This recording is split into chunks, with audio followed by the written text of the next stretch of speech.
শুরু হয়ে গেছে ভারত পাকিস্তানের মধ্যে বড় ধরনের সংঘাতের যুদ্ধ। ইতিমধ্যে পাকিস্তানের হামলায় কমপক্ষে দুজন ভারতীয় সৈন্য দুনিয়া থেকে বিদায় নিয়েছে। প্রিয় ভাইরা, এটা নিয়ে ব্যাপক সংঘাত উত্তেজনা দেখা দিচ্ছে। ভারতের উচ্চতর কর্মকর্তারা জানিয়েছে তারা অতি দ্রুত যুদ্ধের প্রস্তুতি নিচ্ছে। আবারও ভারত ও পাকিস্তানের মধ্যে সংঘাত শুরু। গত কয়েক মাস আগে ভারত ও পাকিস্তানের মধ্যে সংঘাত হওয়ার পরপরই আবারও নতুন করে সংঘাতের আলোচনা শুরু হয়েছে। দুদিন আগে পাকিস্তানের সেনাপ্রধান আসিফ মনি আমেরিকায় বর্তমানে অবস্থান করতেছেন, সেখানে থেকেই তিনি পারমাণবিক হামলার হুমকি দিয়েছেন ভারতকে।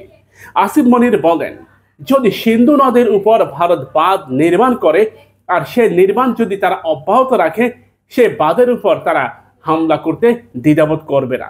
তিনি গড়ে গড়ে 6টি মিসাইলের কথা বললেন, যে বাঁধের উপর 6টি মিসাইল হামলা করবেন তিনি।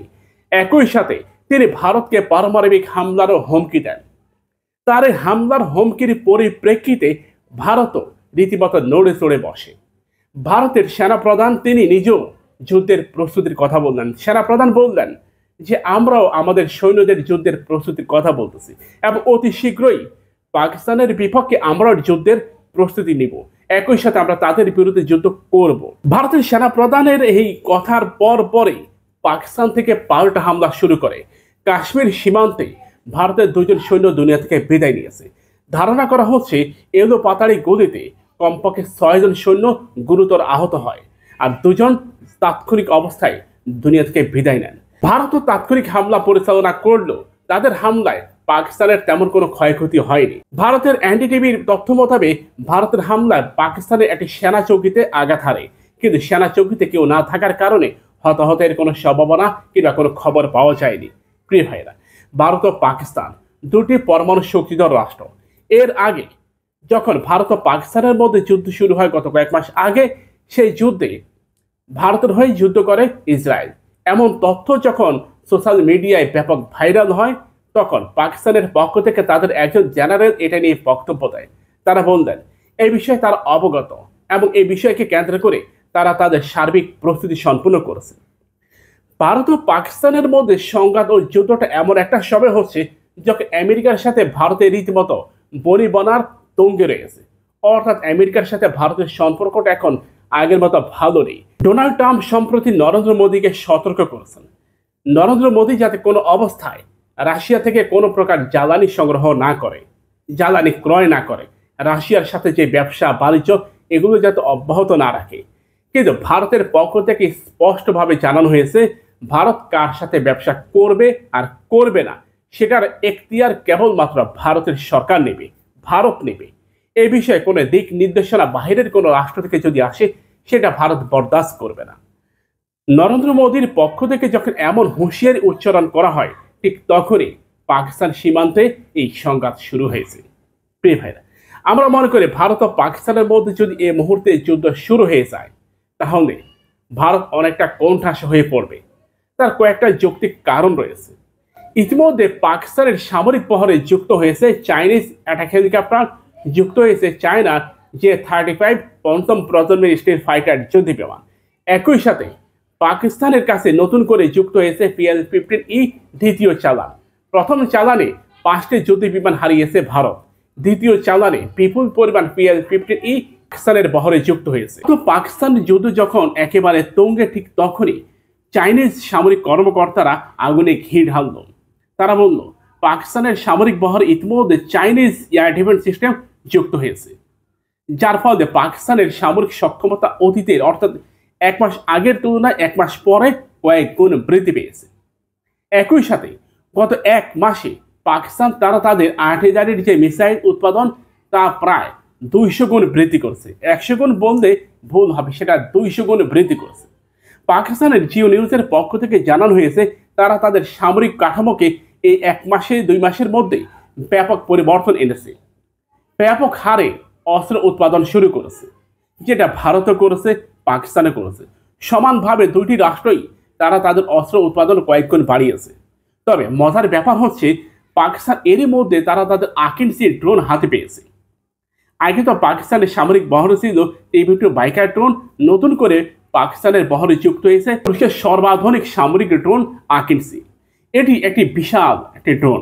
এটাকে বোমারু বিমান বন্ধু নিহাত ভুল হবে না। ভারতের সামরিক বহরেও ব্যাপক রদবদল এসেছে, নতুন নতুন সমরাস্ত্র ভারতের সামরিক বহরেও যুক্ত হয়েছে। ভারত ইতিমধ্যে জাপান থেকে এমনকি রাশিয়া থেকে বিপুল পরিমাণ সমরাস্ত্র নিজেদের বহরেও যুক্ত করেছে। ভারত তাদের নৌবাহিনীকে আধুনিকায়ন করার জন্য জাপানের সাথে নৌ চুক্তি সম্পন্ন করেছে। এই মুহূর্তে যদি ভারত ও পাকিস্তানের মধ্যে বড় ধরনের সংঘাত শুরু হয়ে যায়, এটা কি পারমাণবিক যুদ্ধের দিকে যাবে? আপনি কি মনে করেন? আপনার মতামত এখানে জানান। আমরা গাজওয়াতুল হিন্দ এই যুদ্ধের কথা জানি এবং এটা ভারতের বিপক্ষে হবে, আর এই যুদ্ধের মূল নায়ক হবে ভারত ও পাকিস্তান। উভয় রাষ্ট্রের ব্যাপক হারে এই যুদ্ধ শুরু হয়ে যাবে এবং এই যুদ্ধটা ছড়িয়ে পড়বে আশেপাশের রাষ্ট্রগুলোর মধ্যে। একটা সুবিশাল দীর্ঘমেয়াদী যুদ্ধ শুরু হবে ভারত ও পাকিস্তানের মধ্যে, যে যুদ্ধে অন্যতম ইন্ধনদাতা হবে আমেরিকা, ইসরায়েল এবং চায়না। তারা এই যুদ্ধের আগুনে ঘি ঢালবে এবং এই যুদ্ধের আগুনের ঘি চতুর্দিকে ছড়িয়ে পড়বে। এখানে ক্ষতিটা ভারতের হবে বেশি, কারণ ভারতের এক পাশে বাংলাদেশ, অপর পাশে মায়ানমার, অপর পাশে চায়না, অপর পাশে ভুটান, নেপাল, এই রাষ্ট্রগুলো। কোনো একটা রাষ্ট্রের সাথে ভারতের সম্পর্ক নেই বললেই চলে, কারণ গত 1-1.5 মাস আগে যখন ভারত ও পাকিস্তানের মধ্যে যুদ্ধ শুরু হয়, সেই যুদ্ধ আমরা দেখেছি ভারতের রসদ পৌঁছানোটা বেশ কঠিন হয়ে পড়ে, কারণ ভারতের সীমান্তবর্তী প্রতিটা রাষ্ট্রের সাথে ভারতের সম্পর্ক বেজি সাপের মতো, কেউ কাউকে ছাড় দেয় না। ভাইরা, ভারত গত প্রায় 4-5 দিন আগে ভারতের পক্ষ থেকে এটা জানায় যে বাংলাদেশকে তারা সতর্ক করেছে, সামরিক ক্ষেত্রে বাংলাদেশকে তারা সতর্ক করেছে। দেখেন, আল্লাহ সুবহানাহু ওয়া তাআলা যখন কাউকে ধরে, সেটা ধরার মতো ধরে। ইন্না বাদশা রব্বিকা লাশাদীদ। আল্লাহ সুবহানাহু ওয়া তাআলা ছাড় দেয়, তবে ছেড়ে দেয় না। আল্লাহ ধরাটা বড় শক্ত। ভারত অনেক বেশি বাড়াবাড়ি করছে। এটা আমার কথা নয়, ভারতের একজন রাজনৈতিক ব্যক্তিত্ব রাহুল গান্ধী, ভারতের পরবর্তী যাকে ভারতের জনগণ প্রধানমন্ত্রী হিসেবে দাবি করে, সে রাহুল গান্ধী নরেন্দ্র মোদীকে থামানোর জন্য ভারতের কংগ্রেসের এবং অন্যান্য যারা রাজনৈতিক আছে, ব্যক্তিবর্গ আছে, সুশীল সমাজ, অর্থনীতিবিদ, সাধারণ জনগণ, প্রত্যেকের প্রতি রাহুল গান্ধী আহ্বান জানিয়েছেন যে নরেন্দ্র মোদী ক্ষমতাকে পাকাপোক্ত করার জন্য ইসরায়েলের প্রধানমন্ত্রী নেতানিয়াহুর মতো, যখন ইসরায়েলের প্রধানমন্ত্রী নেতানিয়াহু কোণঠাসা হয়ে পড়ে, ক্ষমতা ছাড়বে ভাব, তখনই তিনি কোনো না কোনো রাষ্ট্রের বিপক্ষে যুদ্ধ করে। রাহুল গান্ধী নরেন্দ্র মোদীকে এটা মনে করিয়ে দেন, এটা ইসরায়েল নয়, এটা ভারত। যে সংঘাত কিংবা কোণঠাসা হয়ে গিয়ে যে ক্ষমতা ছাড়তেই হবে, এমন চিন্তা ভাবনা যখন আসে, তখন যুদ্ধের দামামা বাজি দেওয়ার চিন্তা ভাবনা করে ভারত কিংবা নরেন্দ্র মোদী, সেখান থেকে বের হয়ে আসতে হবে। ভারত কখনোই পাকিস্তানের বিপক্ষে যুদ্ধে টিকতে পারবে না। যদিও গ্লোবাল পাওয়ার র্যাঙ্কিংয়ে ভারতের অবস্থান 4 নম্বরে, কিন্তু ভারতের বর্তমান যে সামরিক কাঠামো, এখানে ভারতের মধ্যে সবচেয়ে বেশি আতঙ্ক বাংলাদেশ, চায়না। বাংলাদেশ ও চায়না সীমান্তে ভারত কয়েক হাজার সৈন্য মোতায়েন করেছে। এখান থেকে ভারত শক্তি সরাতে পারবে না। পাকিস্তানের বিপক্ষে ভারতের পুরো শক্তির 40% ব্যবহার করতে পারবে, 40%। কারণ অরুণাচল এবং লাদাখ সীমান্তে ভারত বিপুল পরিমাণ সৈন্য মোতায়েন করছে। ভারতের যুদ্ধ বিমানের মধ্যে সর্বোচ্চ যুদ্ধ বিমান হচ্ছে রাফায়েল, যেটা 4র্থ প্রজন্মের, কিন্তু পাকিস্তানের বহরে আছে J-10C, যেটা 4.5 জেনারেশন। পাকিস্তানের বহরে রয়েছে J-35, যেটা 5ম প্রজন্মের এবং স্টিল ফাইটার। এটা যে কোনো রাডারকে ফাঁকি দিতে পারে। ভারতের জন্য একটা প্লাস পয়েন্ট হচ্ছে ভারতের সামরিক বহরে রয়েছে S-400, যেটা যে কোনো সামরিক যানকে শনাক্ত করতে পারে। S-400 বর্তমান বিশ্বের সবচেয়ে দুনিয়া কাঁপানো এয়ার ডিফেন্স সিস্টেমগুলোর অন্যতম একটা এই S-400 মিসাইল। পাকিস্তান যদি কোনো মিসাইল নিক্ষেপ করে, সেটাকে শনাক্ত করে আকাশে ভূপাতিত করতে পারবে ভারতের এই S-400 মিসাইল রাডার। এখান থেকে মিসাইল বের হয়ে সেই মিসাইলকে ধাওয়া করতে পারে। কিন্তু ভারতের সবচেয়ে আতঙ্ক হচ্ছে পাকিস্তানের যুদ্ধ বিমান।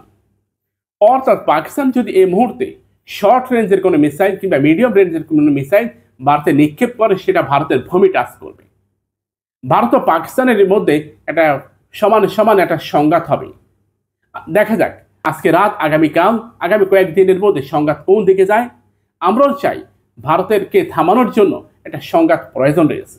দক্ষিণ এশিয়ার মধ্যে একটা সংঘাতের প্রয়োজন রয়েছে, কারণ অতিরিক্ত বাড়াবাড়ি করতেছে।